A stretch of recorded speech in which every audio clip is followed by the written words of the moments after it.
Welcome to the podcast, Let the Prophet Speak. Today we continue our study of the book of Chronicles. We are about to study chapter 2 together. When I mentioned in chapter 1, I warned you that the first 9 chapters don't make for the most exciting reading. Genealogies, long lists of names of people and places, doesn't make for the most exciting, most spiritually rousing reading. However, there are very important lessons for us to learn here, and the primary lessons come from the context within which this book is written and the purpose which this book is written for. And I know I mentioned this in the last podcast, but I'm going to mention it again. And that is that in the context of the people returning from the exile now within the Persian Empire, that are now returning to the land of Israel, the land of Judea, to rebuild the communities and the places which their ancestors had inhabited several generations prior, and to rebuild the temple in Jerusalem and rebuild what they hoped would eventually be the new Jewish renewed kingdom, the kingdom being led by the descendants of David and so on. When they, at this time, the writer of the book of Chronicles is giving them their background, where they fit in this scheme of things. And in the first chapter, he fit the Jewish people within the scheme of world history. He mentioned where all of the nations of the world come from, descended from Adam, from Noah, etc., all the nations around the world. And then he focused on the nation which was most close to the people, the nation of Edom, which had descended from Esau, the brother of Israel, the brother of Yaakov, and their kings. And now he's going to focus on the people of Israel. And then one by one, he's going to focus on the various tribes of Israel. Today's chapter is going to focus mostly on the tribe of Yehuda, the tribe of Judah, and his place, at Judah being the most dominant tribe, the one who was the dominant tribe at the end of the first temple period, after the northern kingdom of the 10 tribes was destroyed by Assyria. Many of the refugees from the northern kingdom fled to the southern kingdom and eventually joined their brethren in Judea. Many were shipped into exile throughout the Assyrian Empire. Some remained in the northern kingdom. We spoke about this at length many times throughout this podcast. So we are going to touch on, in the next coming chapters, on the genealogy of the other tribes, but today we're going to focus mostly on Judea, and its place and its connection to the past and its projection into the future. There are a few very small spots where the list of names is interrupted by tiny biographical reminder details, like little drops of details. Remember, this is what happened, back then in earlier history.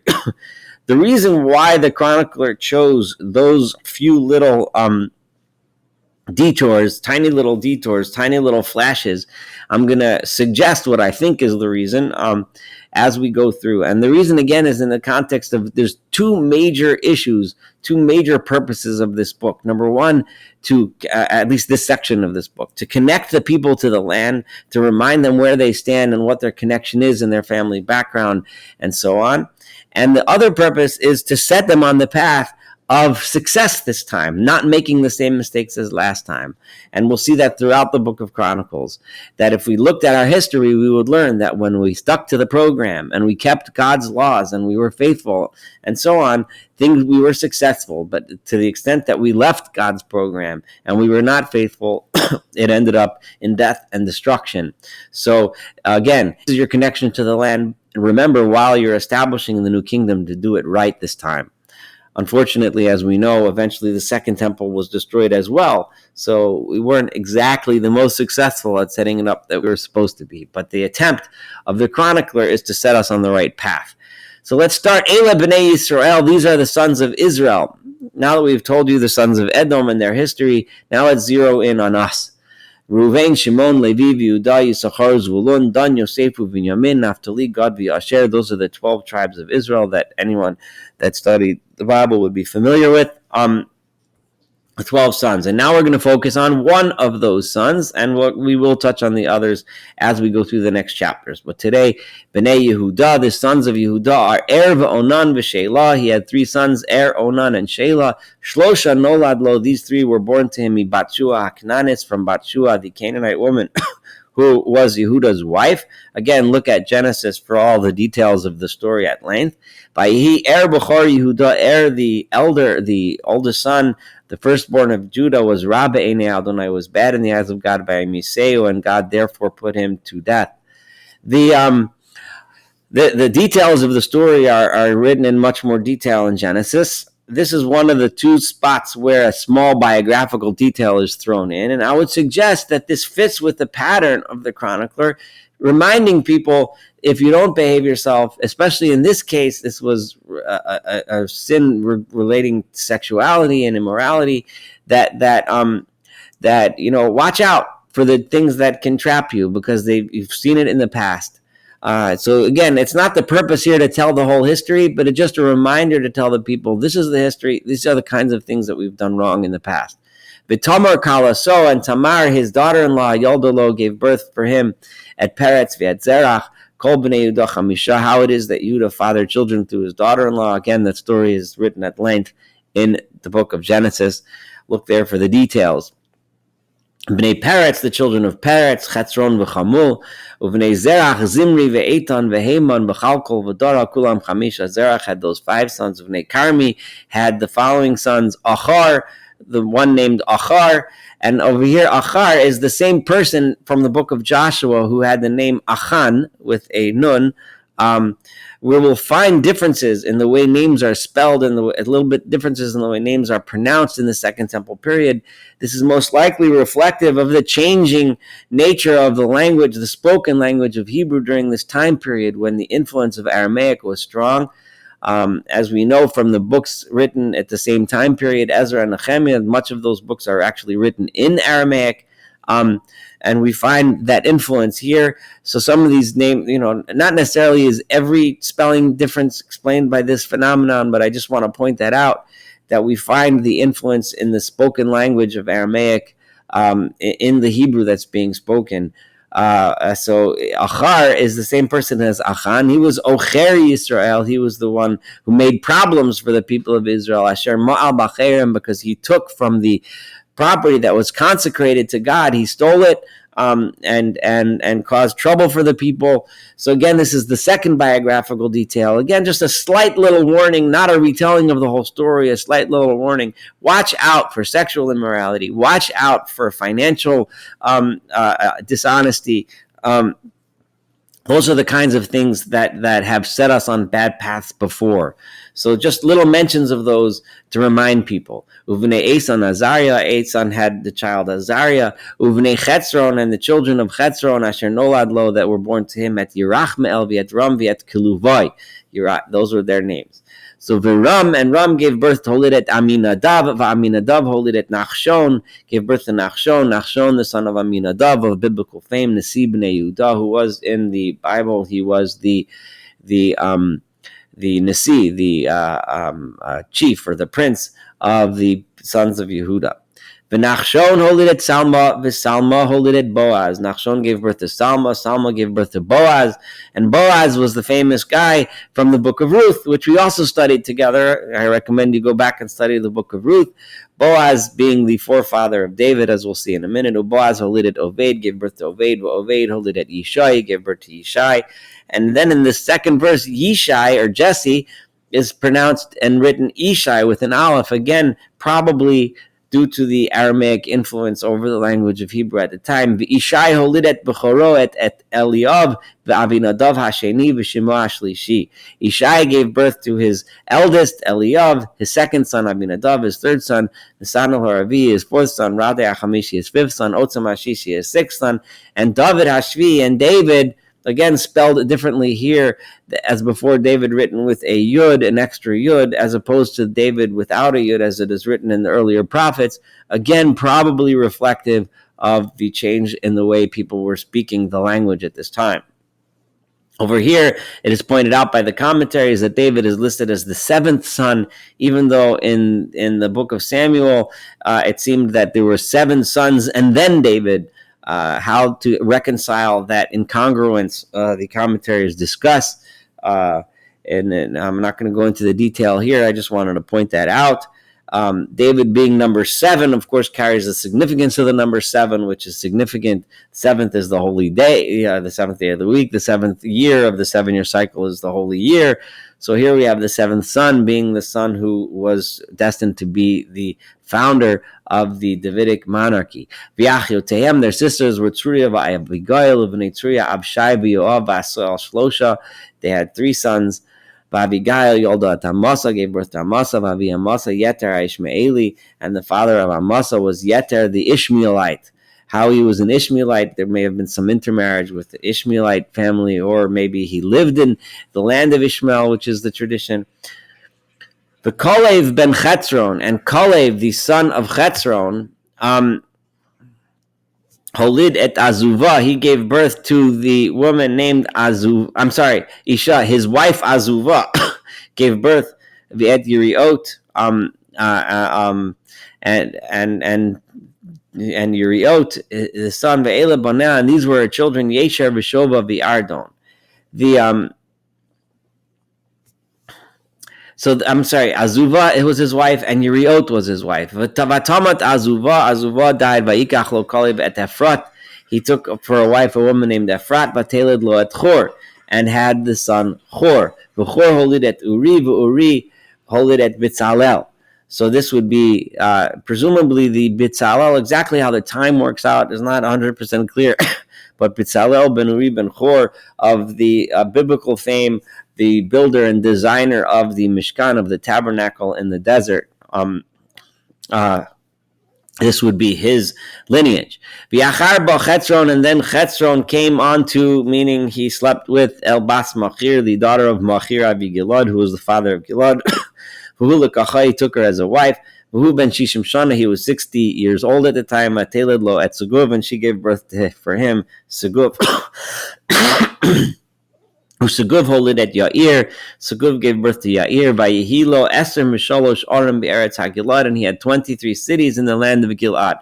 Now, this is the beginning of the other important thing. I mentioned that he brings out biographical details, tiny little biographical details, to remind us of the people that followed the right path, that were successful, and the people that followed the wrong path and were not.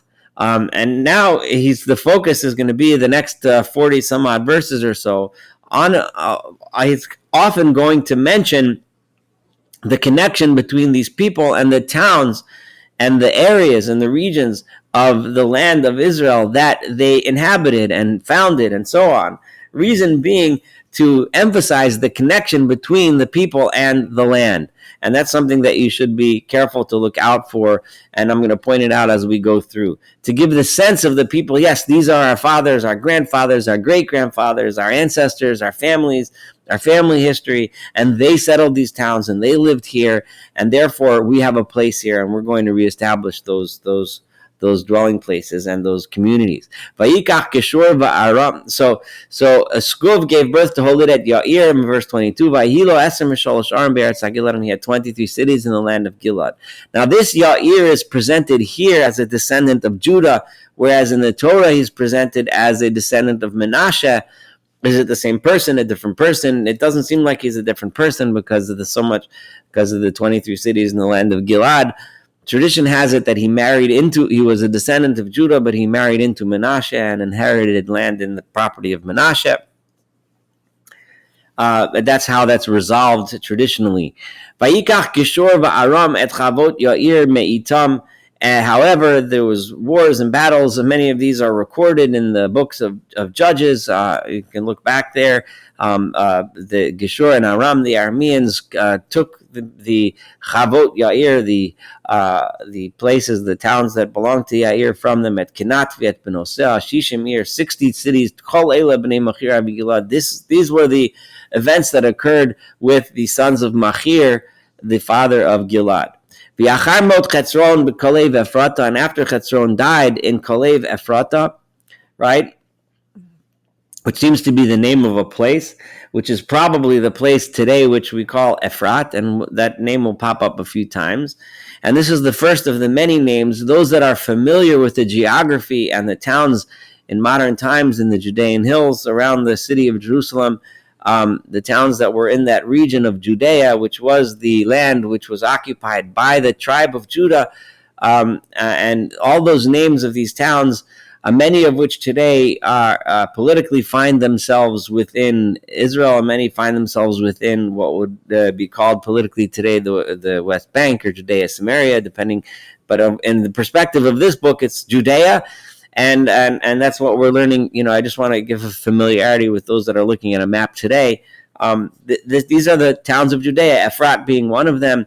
Ve'eshet Chetzron, and the wife of Chetzron was Avia, vateled lo et Ashchor, and she gave birth to Ashchor, Avi Tekoa, who was literally, Avi translates to the father of Tekoa, but it would mean either the founder or the governor or one of the founding fathers of the community of Tekoa. This is going back many, many generations into the early settlement times, after Joshua. So he founded the city of Tekoa, another important town, which currently finds itself politically today in the West Bank.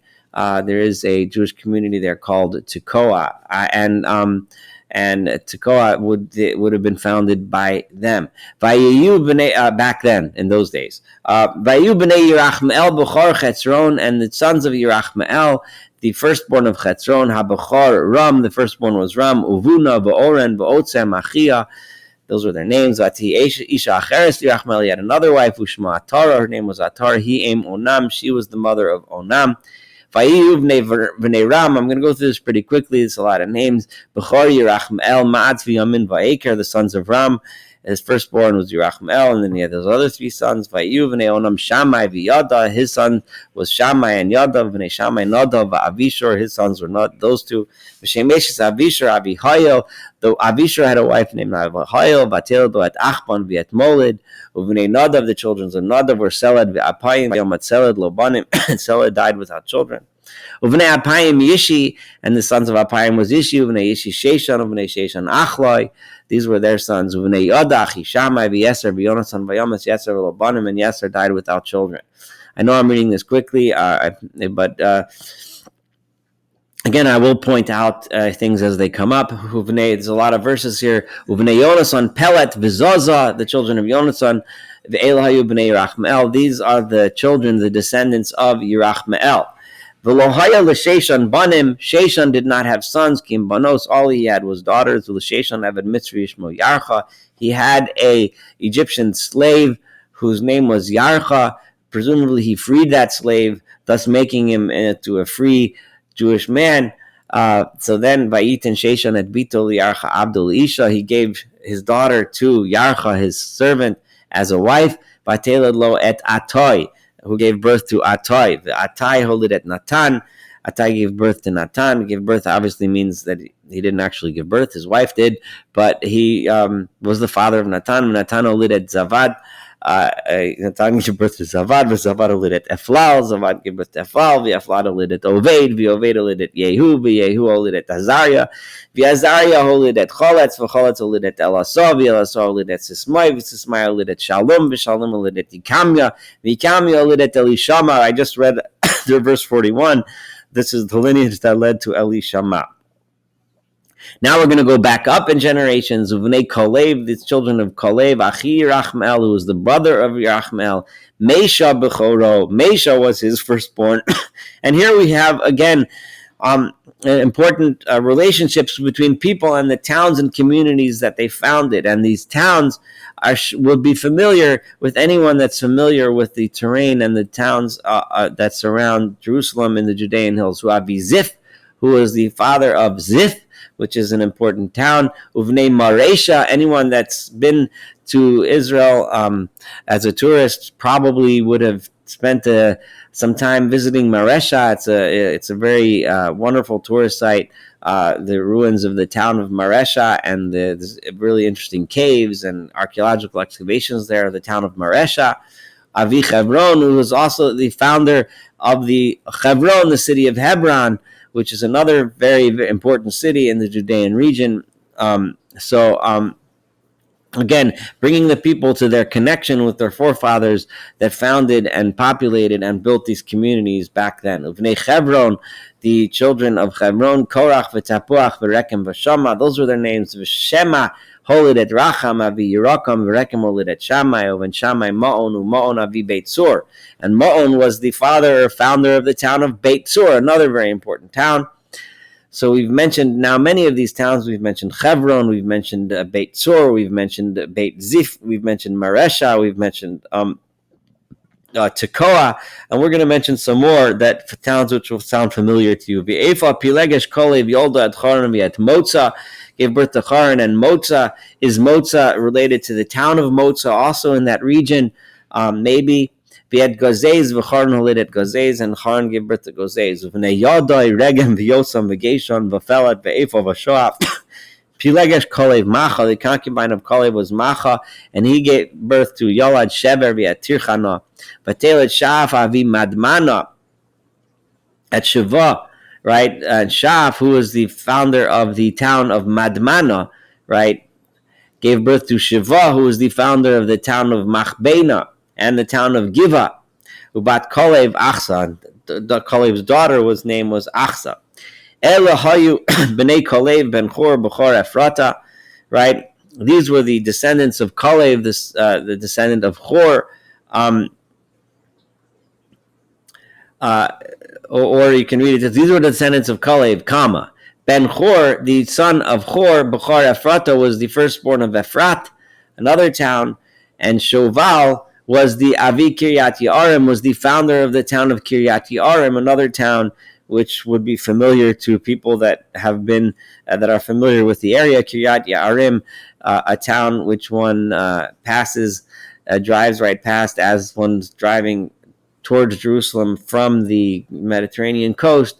One passes by a couple miles before Jerusalem, the town of Kiryat Yearim, also known today as Telstone, because the founders of the Jewish community there had immigrated from Tel's town in Lithuania, but Kiryat Yearim would be the name of that town. So Salma Avi Beit Lachem, Salma, the father of another very famous town in that region, Bethlehem. Those that even aren't familiar with Jerusalem would have heard of Bethlehem, especially if you have a Christian background. The famous town of Bethlehem, or Beit Lechem, which is also in that region. So he founded that. Choref Avi Beit Goder, another town. He was the founder of the city of Beit Goder. Vayu Banim L'Shoval, the Avi Kiryat Yearim, the one who founded Kiryat Yearim, Shoval, had children. Haroah Chatzi Amanuchos. He was the one, and there's various ways of translating this, but literally it would translate to the one who sees half of the Menuchos. I've seen some scholars try to suggest, and I'm going to go with this, even though I don't know for sure if this is correct reading or not, but Menuchot would be resting places or way stations along the road, and he was the one who was the overseer of half of the way stations on the road, have been his title. That might be a way of understanding it. I honestly don't know if that's right or not, but it sounds good to me. Umishbechot Kiryat Yearim, and the families that resided in Kiryat Yearim were the following families: Hayitri, Vahaputi, Vahashumati, Vahamishra'i, Me'ele Yatsu, and from them descended these additional families, Hatzor Ativa, Eshtauli, these other families. Bnei Salma, the children and descendants of Salma, Beit Lechem, Unetofati, were the ones who lived in Bethlehem and Netofa. Atrot Beit Yoav, another town, Beit Yoav, V'chatzi HaMonachti Hatzori, and half of the Monachti, those that lived in Manachat. Manachat is a town which is identified with the area and which is currently within the city boundaries of Jerusalem, called Malcha. Some of you that have visited Jerusalem may be familiar with the Malcha Mall, the famous big mall, shopping mall there. Well, if you went shopping there, then you were shopping in the area which used to be, in the days of Judea, the town of Manachat, which we now learned Hatzari.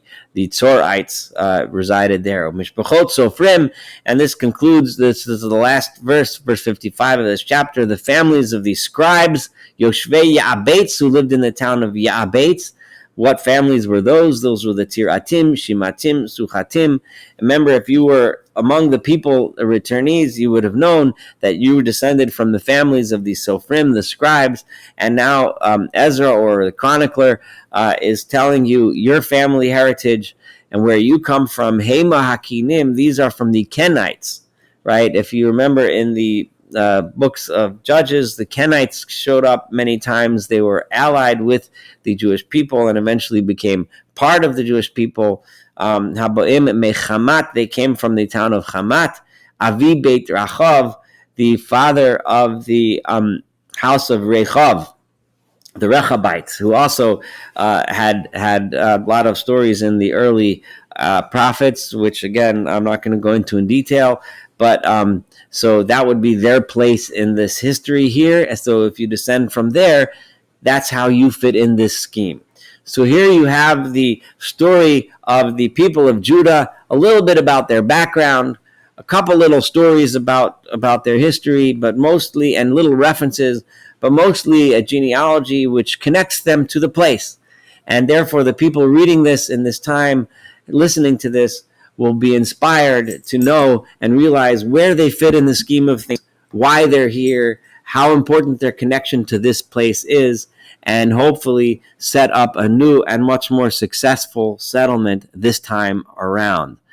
Thank you so much for studying chapter 2 together. Looking forward to studying chapter 3 and, of course, the rest of this book of Chronicles. And have a wonderful day.